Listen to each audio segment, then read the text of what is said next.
Bonjour, je vous relis quelques chapitres de Luna, tome 1. Lila et Timothée, le lien de lune. Je reprends au chapitre 2 et si vous vouliez avoir le début, il va falloir remonter un petit peu pour voir les vidéos précédentes ou retourner sur ma chaîne YouTube pour les voir. Chapitre 2. Je regarde le nouveau venu, bouche bée. Lydia, quant à elle, contourne précipitamment le comptoir, derrière lequel un homme se trouve, et accourt vers le jeune homme. Timothée, cette jeune femme nous ramène cet adorable enfant qui s'est perdu. Je lui expliquai que nous ne pouvions pas l'aider, minote-t-elle. Mike, toujours collé à mes jambes, court soudain se jeter dans les bras de Timothée.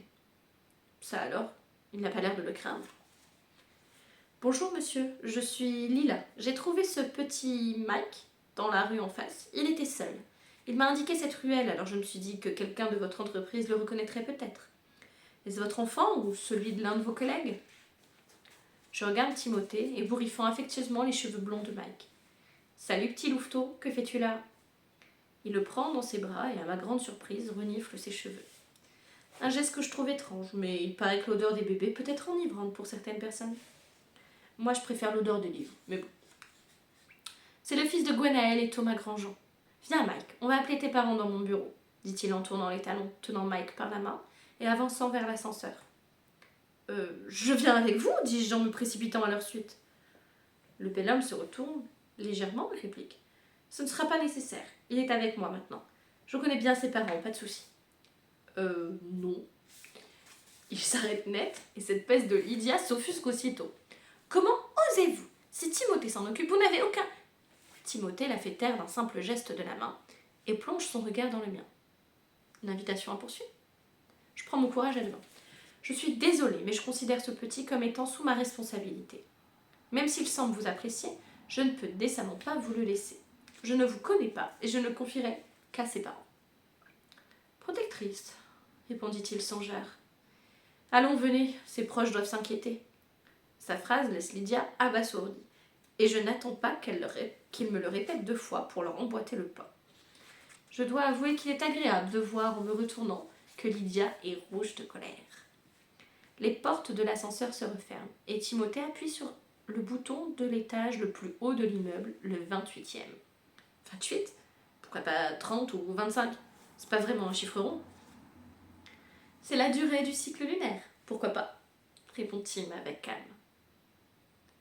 Il inspire alors bruyamment et je crois percevoir dans ses yeux une lumière blanche, irisée, semblable à celle de la lune. Mon imagination me joue-t-elle des tours ? Nous venons de parler de l'astre nocturne. Ça doit me perturber. Je secoue la tête pour me ressaisir. Étrange. L'ambiance dans l'ascenseur devient lourde. Il ne me quitte pas des yeux. Et je commence à me sentir mal à l'aise. En plus, la faim me tiraille. Je n'ai rien mangé depuis ce midi. Un coup d'œil à ma montre m'indique qu'il est déjà 19h. Pas étonnant que mon estomac se rappelle à moi. Cette odeur ! Tiens, de la vanille. Rien, l'odeur de vanille. Chapitre 3. Je commence ma journée comme toutes les autres. C'est Timothée. Chapitre 3, on est dans la tête de Timothée. Je commence ma journée comme toutes les autres. Après m'être entretenue avec mes conseillers, nous avons décidé de rénover une des anciennes usines de Roubaix. Je crois qu'elle fabriquait de la dentelle. À force de remettre en état les vieux bâtiments, il nous en reste plus qu'une petite dizaine encore dans leur jus. J'ai déjà attribué un bâtiment pour accueillir les livres anciens de mon peuple, les dortoirs de leurs gardiens. 3 autres ont déjà été donnés aux soldats, salle d'entraînement, musculation, stockage du matériel. Cette usine-là sera pour les prêtresses, des salles pour leurs rites, des dortoirs, des espaces de méditation et de réception pour les cérémonies publiques. Elles seront contentes. Peut-être qu'elles me laisseront tranquille quelques jours. Depuis que j'ai récupéré la place de mon père à 16 cycles, j'enchaîne les réunions pour gérer le patrimoine de mon peuple. Encore heureux que Jacques est là. C'est mon bras droit. Sans lui, je n'aurais jamais réussi. Je n'ai connu mon père qu'à peine plus d'1 an et encore, il n'était jamais là. Lui aussi courait de réunion en réunion. Jacques était son meilleur ami. C'est lui qui prend soin de moi depuis le décès de mon père. Les guérisseuses n'ont jamais su faire toute la lumière sur son décès. Il est mort d'une maladie. On raconte qu'il aurait avalé quelque chose qu'il n'aurait pas dû. Je soupire. Cette journée, comme toutes les autres, est épuisante sur le plan moral. Je vais rapidement descendre pour aller dans le bâtiment d'à côté. Les guérisseuses seront contentes d'apprendre qu'elles auront un nouvel établissement tout neuf. Je prends l'ascenseur et descends au rez-de-chaussée. Dans le hall, une très jolie jeune femme s'entretient avec Lydia. Oula, j'ai l'impression que leur conversation n'est pas vraiment courtoise. Il est temps que j'intervienne. Elle est impertinente. Je ne lui fais pas peur. C'est rafraîchissant.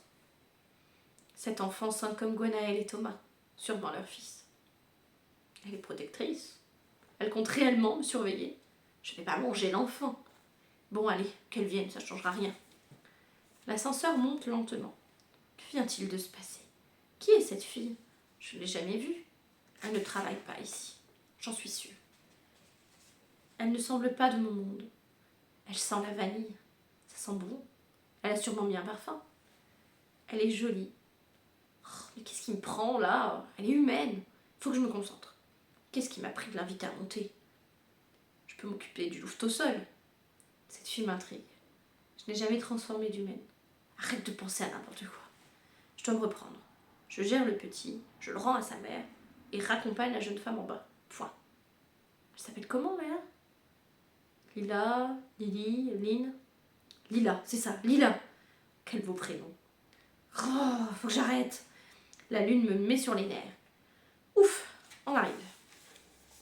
Lila. Le don des portes qui s'ouvrent me sort de mes pensées. Mike sort précipitamment de la cage d'ascenseur et se faufile dans le bureau. Et quel bureau! Il est immense, magnifique, une véritable serre vivante. Partout, des plantes et des fleurs, une immense baie vitrée illumine la pièce. Et le soleil couchant baigne cet endroit dans une ambiance magique.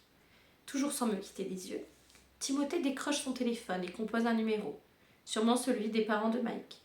Il me fait signe, d'un geste de la main, de m'asseoir de l'autre côté du bureau. Gwenaël, c'est Timothée. Oui, j'ai retrouvé Mike. Oui, il est avec moi, dans mon bureau. Oui, ne t'inquiète pas. À tout de suite, dit-il avant de raccrocher. Sa mère se met en chemin. Elle habite à moins d'1 kilomètre d'ici, elle sera bientôt là. Un silence pesant s'installe. Je tout saute pour le rompre et dis la première chose qui me passe par la tête pour détendre l'atmosphère. Donc, c'est votre bureau. Sérieusement, je pouvais pas trouver mieux? Oui. Il est grand, répondis-je simplement en désignant d'un geste la pièce qui m'entoure. Merci. L'avantage du grand patron. Vous êtes donc le patron? N'êtes-vous pas un peu jeune? dis-je étonné. N'êtes-vous pas un peu jeune pour être dans la police? Un point pour vous, dis-je en souriant.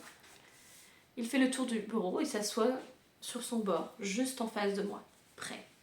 Très près. Trop près. Cette odeur de vanille qui me chatouille encore une fois les narines.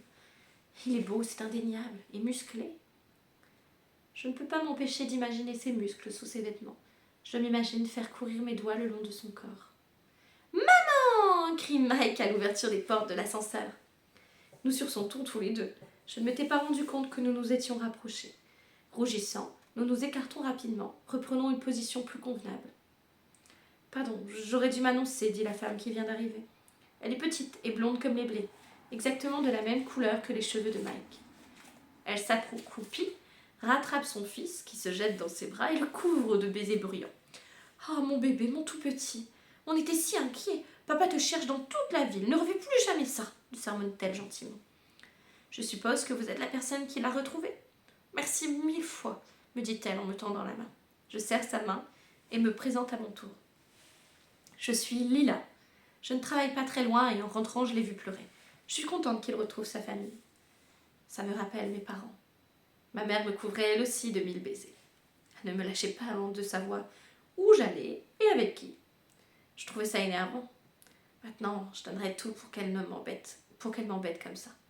Mike a de la chance. Sa mère a l'air de l'aimer énormément. Ces moments sont si précieux. Merci beaucoup, vraiment. Il s'échappe tout le temps, mais cette fois, nous ne l'avons pas retrouvé dans ses cachettes habituelles. Nous étions très inquiets. Après une accolade, elle remercie chaleureusement notre hôte et prend congé.